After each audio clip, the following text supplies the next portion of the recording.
السلام عليكم ورحمة الله وبركاته.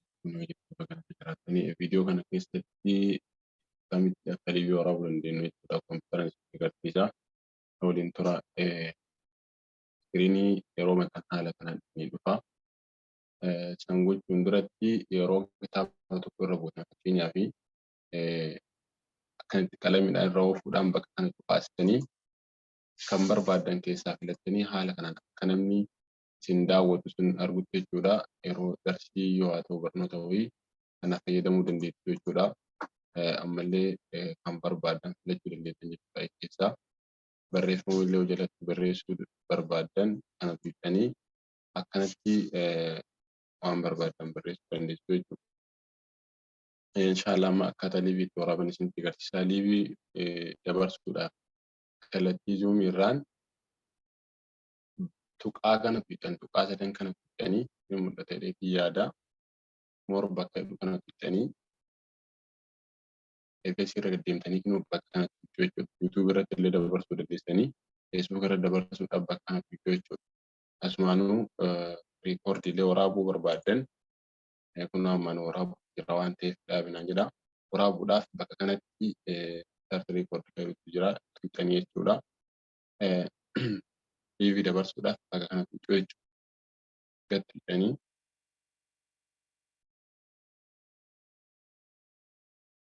akkattiin isiniin dhufuu nama jechuun isin diduu danda'a waan ta'eef ammallee yeroo deebitanii tuqxan haga feesbuukiin isinii dhufu ammallee bakkuma kana deebitanii tuqxanii hanga feesbuukiin isinii dhufutti ammallee hin dhufne hanga isinii dhufutti inuma yaaltu jechuudha. Kunoo amma naa dhufeeti jira.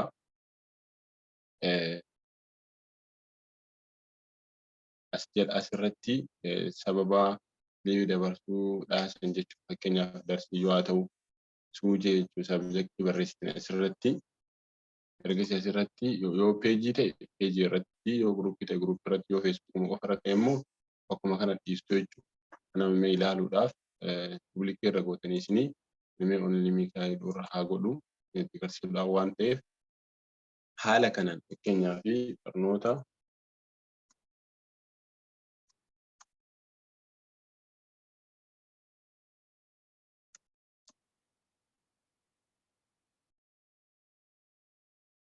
tajaajilaaf taatu qofaa fakkeenyaaf isinumatti agarsiisuudhaaf ergasii gooliif bakka jedhu kanatti tuqxuu jechuudha. Amma direct liivii dabraa jechuudha. No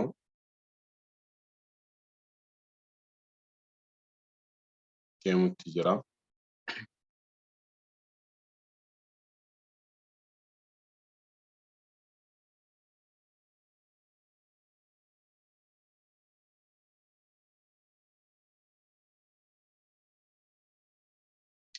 Akkuma argutti jirtan kunoo feesbuuk irratti dabru jira jechuudha.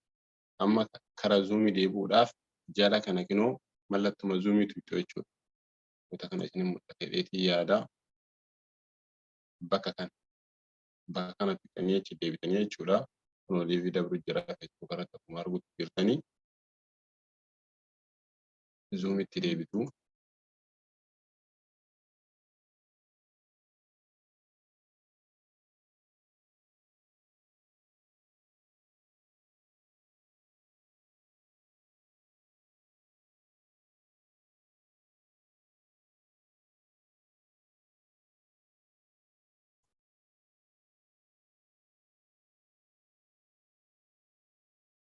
Haala kana erga duuba deebitanii kitaaba wayii akkuma jalqaba isinitti agarsiisee ol baasuu dandeessanii haala kana erga duuba deebitanii jechuudha.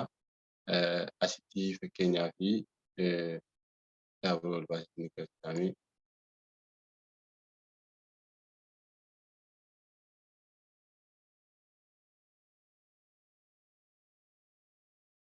haala kanaan akkuma argutti jirtan asirratti liiviin dabrutti jira jechuudha. Asirratti liiviin dabrutti jira jechuudha. Haala kanaan liivii dabarsuu dandeessu jechuudha. Yoo liivii erga dabarsitanii ergasii barnoonni sun dhumate yookaan sagantaan sun dhumate dhaabuu barbaadan tuqaa sadan kana tuqxanii bakka kana tuqxan jechuudha. Ammallee namoonni yoo achi jala jiraatan jechuudha yookaan guruupii WhatsApp irratti yoo erguudhaaf bakka kana tuqxanii kooppii gootanii liinkii san jechuudha. Kana gattanii kooppii gootanii fakkeenyaaf chaatiidhuma zuumii jala erguu dandeettu jechuudha. Haala kanaan gootanii erguu dandeettanii namni kallattii sanii liinkii kana gattuqee feesbuuka jala deemee ilaalaa jechuudha. Akkasii inni biraa ruumii banuudha. Asumaan inshaallah ruumii banuudhaaf cufuudhaaf illee asuma breaking room bakka kana tuqxanii kan sadaffaa kana filattanii ruumii hamma barreessitanii jechuudha. Namoota baay'eetu na gaafachaa turanii. Ergasii ruumii 8 bantanii jirtan jechuudha. Maqaalee irra barreessuu dandeettanii fakkeenyaaf takkaffaa kanarratti haa barreessu. Ustaaz jettanii maqaa ustaazatanii yookaan maqaa barataa yoo bakka itti qo'atan akkasitti barreessitanii dhiifamaa barreessitanii open room bakka jedhu kana tuqxanii jechuudha. Amma banee jira jechuudha. Namni kan barbaade ruumii kana keessaa filatee seenee qara'uu danda'a jechuudha. Yookaan baratuu danda'a. Ruumii yeroo cufu barbaadan akkana cuftanii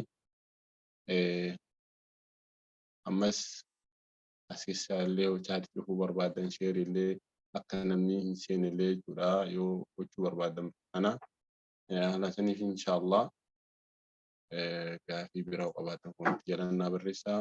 Dongora jiruuf dhiifama. Assalaamu alaikum warahmatullaahi wabarakaatuhu.